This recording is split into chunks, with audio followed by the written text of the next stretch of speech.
Halo, perkenalkan nama saya Octavianus Theodora Prima.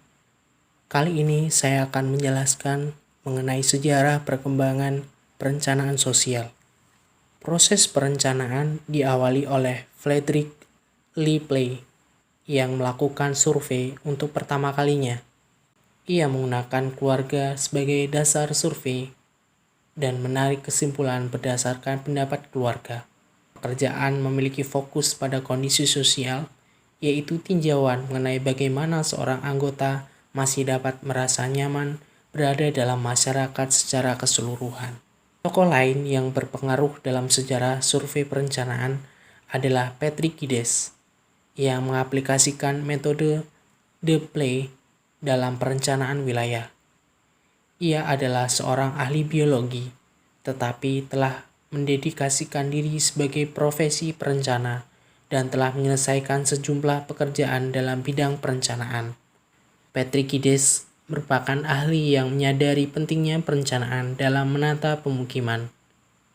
Ia memperkenalkan proses perencanaan sebagai suatu rangkaian sederhana, yaitu survei, analisis, dan rencana, yang dikenal dengan The Classical Planning Process. Beberapa hasil kerja Patrick Gides ini diaplikasikan dalam proyek penanggulangan penyebaran wabah kolera di Edinburgh dan analogi proses mendiagnosis orang sakit di India. Gides, yang seorang ahli biologi, memiliki ruang kerja yang bertempat di sebuah menara pantau di Edinburgh.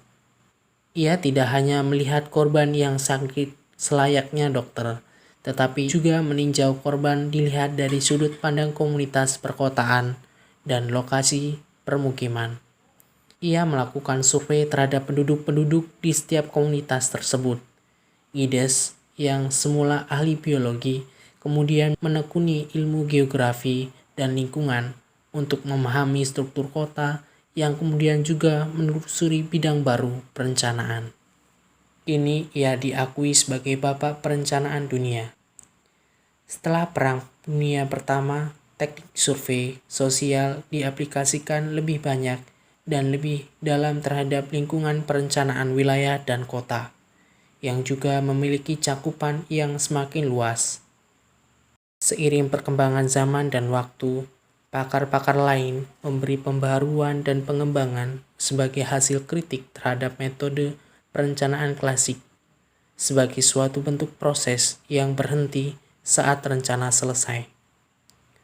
Perencanaan diyakini sebagai sebuah siklus kegiatan yang tak pernah berhenti karena akan selalu ada evaluasi terhadap rencana yang kemudian akan memicu proses penyusunan rencana yang lebih komprehensif dan efisien.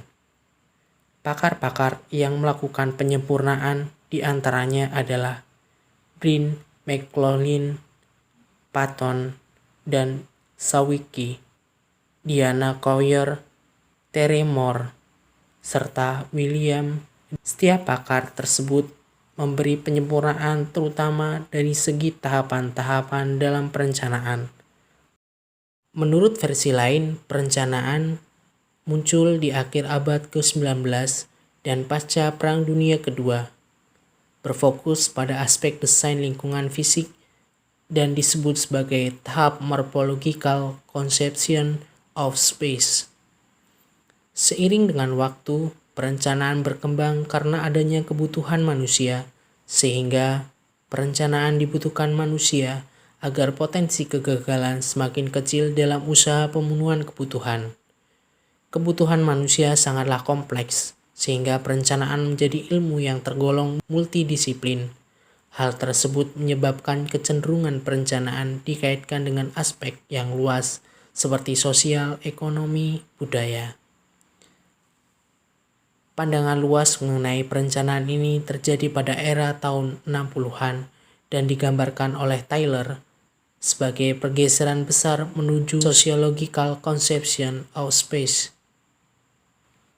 Adapun proses perencanaan di Indonesia berada di bawah payung hukum Undang-Undang Penataan Ruang Nomor 26 Tahun 2007 yang telah disempurnakan dari Undang-Undang Nomor 24 tahun 1992 tentang penataan ruang. Penataan ruang di Indonesia meliputi perencanaan tata ruang, pemanfaatan ruang, dan pengendalian pemanfaatan ruang. Produk rencana tata ruang disusun secara hierarkis, selaras, dan saling menjelaskan dengan lingkup administratif nasional, provinsi, kabupaten atau kota, hingga kawasan yang lebih perinci, seperti bagian wilayah kota dan kawasan strategis. Rangkaian kegiatan yang ada dalam proses perencanaan generik pada dasarnya sama dengan lingkup penataan ruang seperti yang dimaksud dalam Undang-Undang Nomor 26 Tahun 2007 tentang penataan ruang. Lingkup penataan ruang mencakup perencanaan tata ruang yang produknya adalah perencanaan tata ruang dan pemanfaatan ruang, pelaksanaan rencana tata ruang, dan pengendalian pemanfaatan ruang yang merupakan pengendalian pelaksanaan rencana tata ruang. Dengan demikian, kerangka hukum di Indonesia sudah mengakomodasi kaidah ilmiah dalam konsep perencanaan komprehensif. Adapun rencana pada keberjalanannya akan disusun oleh perencana atau pihak lain yang menyusun dokumen rencana, dan dalam setiap langkahnya harus juga mampu mengakomodasi konsep perencanaan. Produk utama proses perencanaan adalah rencana, yakni rumusan kegiatan yang dilaksanakan secara spesifik di masa yang akan datang. Produk standar proses perencanaan antara lain rencana atau blueprint, yakni alat untuk mencapai tujuan, serta aturan, yakni rambu-rambu untuk mengurangi deviasi terhadap perencanaan tujuan sesuai dengan Undang-Undang Nomor 26 Tahun 2007 tentang penataan ruang. Rencana tata ruang merupakan produk proses perencanaan tata ruang sesuai dengan batas wilayah administrasi.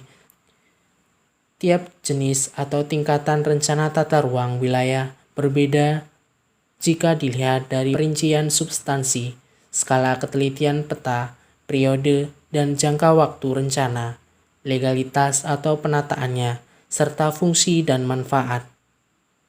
Adapun produk rencana tata ruang sekurang-kurangnya terdiri atas 4 materi atau substansi, yaitu rencana pemanfaatan tata ruang dari aktivitas yang akan dikembangkan, rencana pengembangan sarana untuk mendukung setiap aktivitas yang memanfaatkan ruang, rencana pengembangan prasarana untuk mendukung setiap aktivitas dan sarana, serta aspek pelaksanaan dan pengendalian untuk mendukung dapat dilaksanakannya kegiatan produk rencana.